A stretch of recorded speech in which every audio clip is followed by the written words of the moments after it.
Hello and welcome, guys. Thank you for joining me again for another night of live. I am your host, Tricia Brace Smith, author, educator, and public speaker. It is indeed a blessing to be here with you tonight. As tonight we're talking about lack. Tonight we're going to talk from the topic of lack.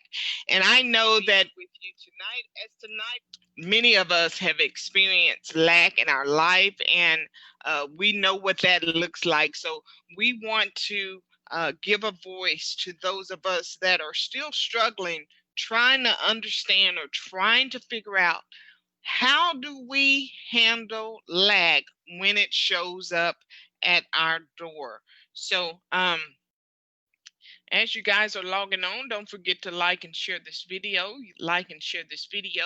But first, let me do a little housekeeping to invite you to follow me at the link that I've put there in the description box. Not only in the description box, but I put it there in the comment section for you as well. So feel free to follow me on this platform so that you can stay connected and be in the know with everything that we have going on here with Tricia Brace Smith. Also, guys, um, my book, Recreating a Better Me, is a good resource or a good tool to use for those that are experiencing lack. Because when we think about lack, we usually think about finances, our financial lack, what we're missing.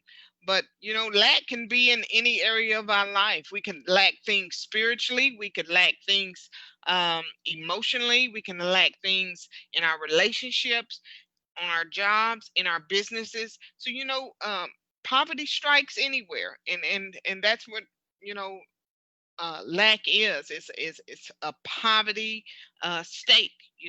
Not having everything that you need to feel secure in whatever it is that you're faced with or dealing with. So, my book, Recreating a Better Me, you can find that by clicking the link and either by visiting my website or visiting um, the Amazon page. You'll be able to get a copy of that book. All right, guys. So, nonetheless, let's get started tonight. Again, we're talking about when lack shows up. And so, what does lack look like? I know for many of us over the past several months, not only have we experienced a lack through our financial resources, but we're experiencing a lack in our esteem, a lack in our value, and a lack in our self worth. Many of us are being drained. We're being drained because of having to uh, make the transition in our business, not knowing how it's going to work out, and then taking on this whole big arena of the virtual world. It has put um, really a toll on many of us in our esteem and in our worth. We were comfortable, so to speak, before the pandemic. We were comfortable in what we have grown to do and what we've learned.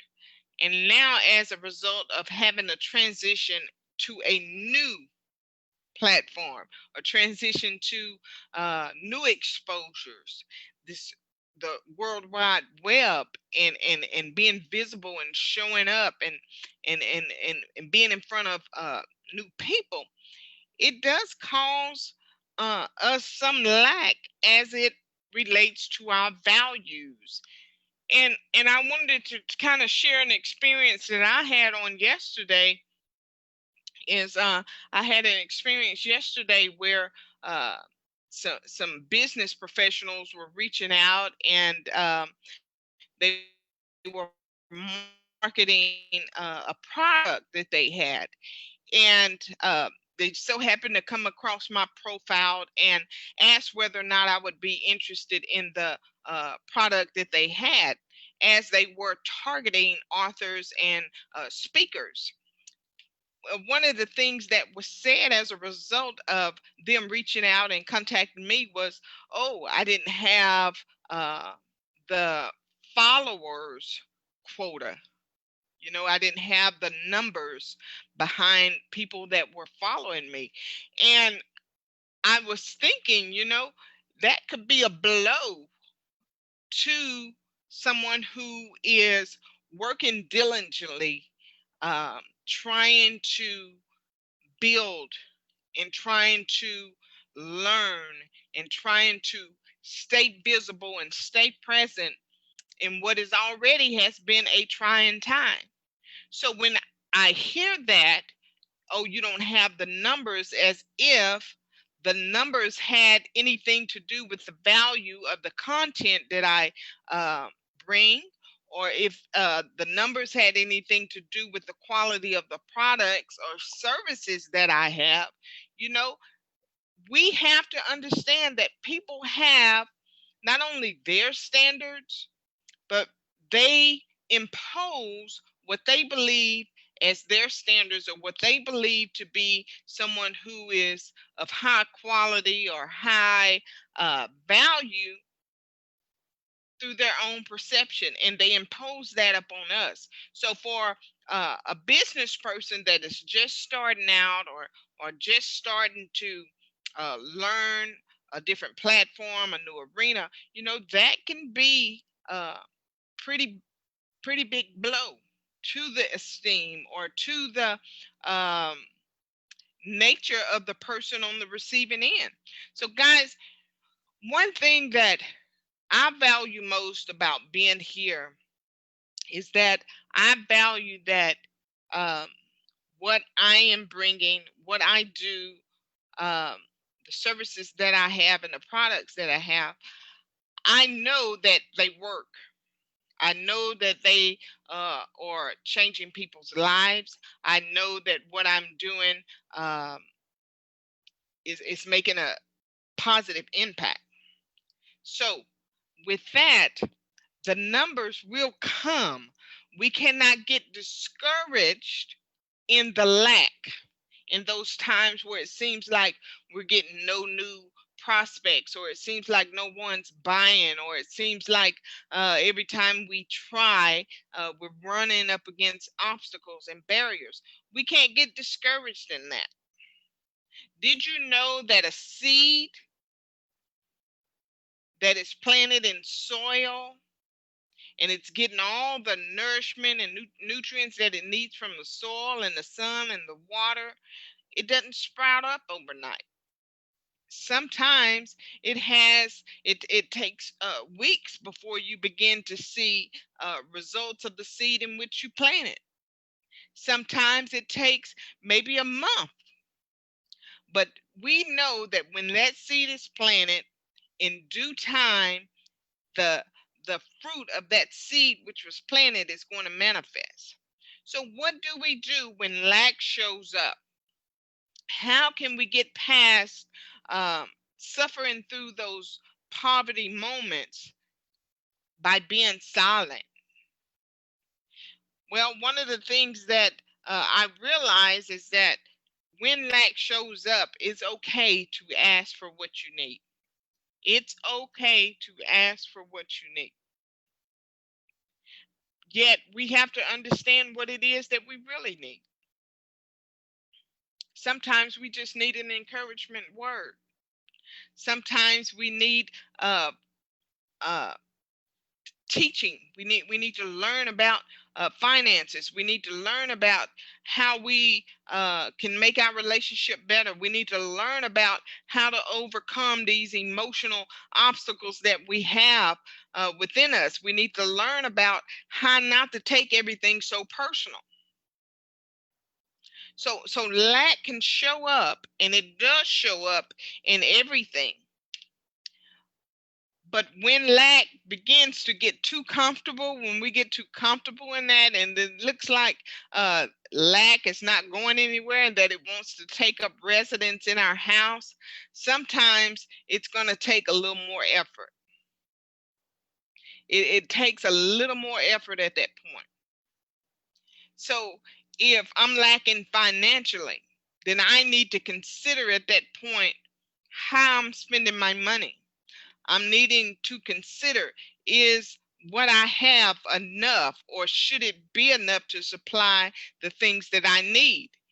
And if it does, then I make the adjustments in my budget. If it doesn't, then I need to get creative and think how I can generate more income. What about in my relationships? What about when lack hits our relationships and it seems like our relationships are dead end, and it just when we think we're getting one step ahead, we're moving 2 or 3 steps back. What do? I have to consider myself. I have to consider at that point, am I doing all that I can do to help this relationship be the best that it can be? Am I speaking good words?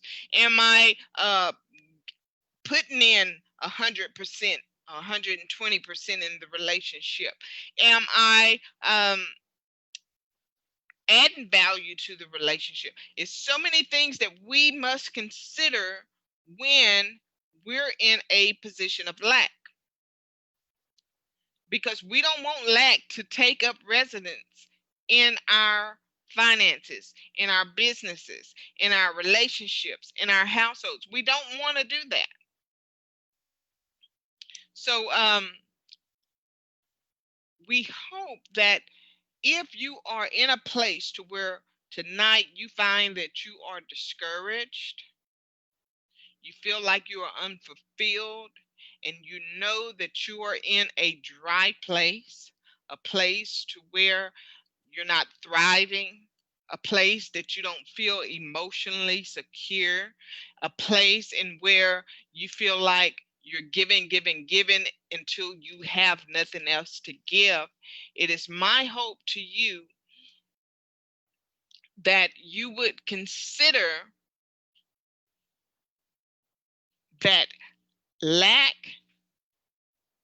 sometimes shows up to develop us, but it's not here for us to get so comfortable that we just accept it for what it is. Sometimes we have to open our mouths and give a voice to whatever it is that we're dealing with. It's okay to ask for help. It's okay to share what you're experiencing with somebody else, because someone else may have a suggestion or an answer for you to help push you past that point of your lack. They may say something that is encouraging to help stimulate you, to stimulate your thoughts, to stimulate your mind to where you get creative and you begin to think of how you can resolve the issues or solve the problems, or how you can produce more or produce value to move you along past the lack. But don't get so caught up in the lack, looking at it and minimizing yourself or minimizing your value or minimizing your worth as a result that you're not where you want to be right now. It's a process. It's a learning process. There's development, all kinds of things that we have to learn and grow through. And just because we're not at the level of someone else does not mean that we won't get to the level in which we are purposed to be in our own time and in our own season. But in the meantime and in between time, we must keep developing ourselves, mastering our craft, and pressing through the lack with our minds and our standards set high, and with a mindset that we're always learning and applying what we learned in those dry places in our life. So I appreciate you guys joining me tonight. I am your host, Antricia Bray Smith, author, educator, and public speaker. Tomorrow night, you can meet me at 8:30 p.m. Central Standard Time on YouTube Live. We'll see you tomorrow. Good night, everybody.